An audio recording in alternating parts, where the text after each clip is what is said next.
Welcome friends, welcome in YouTube channel. Shiv consultancy के YouTube channel में आप सभी दर्शकों का हार्दिक स्वागत है। सबसे पहले तो हम आपको सॉरी कहना चाहते हैं कि 15 दिन से हमने कोई भी वीडियो रिलीज़ नहीं किया था कुछ एरर की वजह से।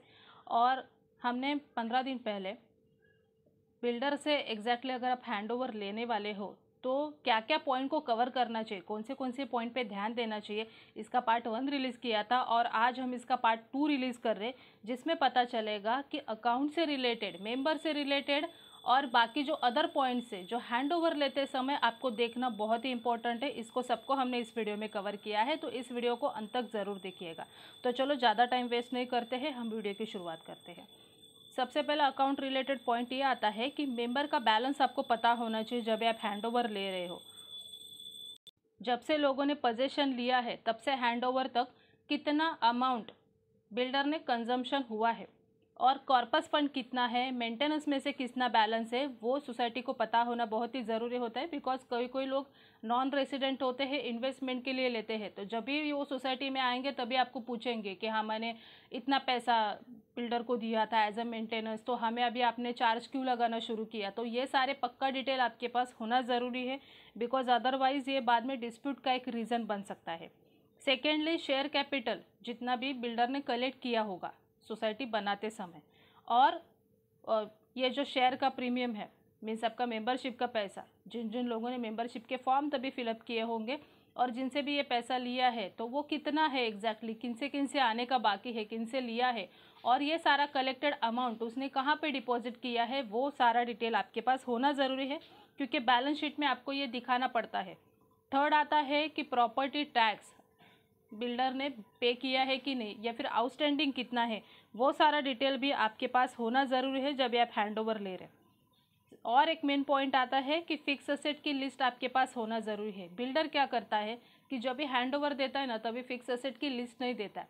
मीन्स आपको रैंडमली पता चलता है कि एग्जैक्टली उसने क्या क्या इक्विपमेंट यहाँ पे इंस्टॉल किए हैं, बट उसके आपको परचेस के डिटेल पता नहीं चलते। लेकिन जब भी आप बैलेंस शीट बनाने जाओगे तभी फिर ये डेप्रिसिएशन वैल्यू निकालते समय या एग्जैक्टली कितने एसेट है वो निकालते समय सोसाइटीज़ को दिक्कत आती है। तो ये डिटेल्स आपको पक्का बिल्डर से लेना ही है जब भी आप हैंडओवर ले रहे। इसके अलावा जो अदर पॉइंट्स रहते हैं, इसमें मेन है कि बिल्डर पहली एनुअल जनरल बॉडी मीटिंग को कंडक्ट करता है, तो जिसमें सारे जितने लोगों ने फ्लैट परचेस किया है वो सारे एक साथ तभी एक दूसरे से मिलते हैं कि अच्छा मैंने इस फ्लोर पे किया है, मैंने इस फ्लोर पे किया है, तो तभी शायद होता है कि सारे लोग एक साथ आते हैं जब वो मीटिंग कंडक्ट होती है। तो उसकी कॉपी आपके पास होना ज़रूरी है, बिकॉज इसी में एक्चुअली प्रोविज़न जो कमिटी है उसका इस्टेब्लिशमेंट होता है और फिर वो आपको पता चलता है कि कौन कौन होने वाला है। सेकेंडली, बिल्डर ने कौन से पॉइंट कमिट किए हैं, कौन से वो बताया है कि वो चीज़ें करके देने वाला है, ये सारे डिटेल सोसाइटी के पास होने बहुत ही ज़रूरी है। नेक्स्ट पॉइंट आता है कि जितने भी लोगों ने परचेस किया होगा तो उसका सेल एग्रीमेंट का कॉपी एटलीस्ट सॉफ्ट में आपके पास होना चाहिए।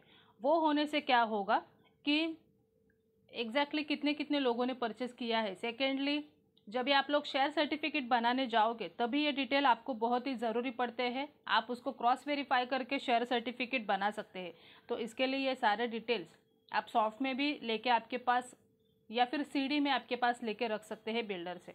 नेक्स्ट आता है कि जितने भी लोगों ने फ्लैट परचेस किया है, एक बार आपने सेल एग्रीमेंट भी ले लिया, लेकिन उनके कॉन्टैक्ट डिटेल भी आपके पास होने ज़रूरी है।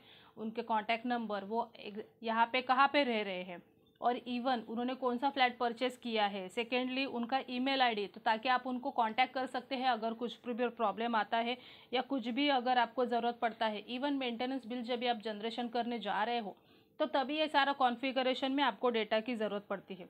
इसके साथ साथ ही जितने फ्लैट अनसोल्ड है, सपोज़ आपका 100 मेंबर का या फिर 100 फ्लैट है, उसमें से 80 बेचे थे और 20 फ्लैट है जो अभी तक बेचे नहीं है बिल्डर ने, अभी भी वो ओपन है, तो उसकी लिस्ट आपके पास होना ज़रूरी है। बाकी क्योंकि ये मेंटेनेंस जब भी आप लोग स्टार्ट करते हैं तो ये जो बाकी अनसोल्ड फ्लैट है उसका मेंटेनेंस आपको बिल्डर से लेना है, तो इसके लिए ये डिटेल्स आपके पास होने ज़रूरी है।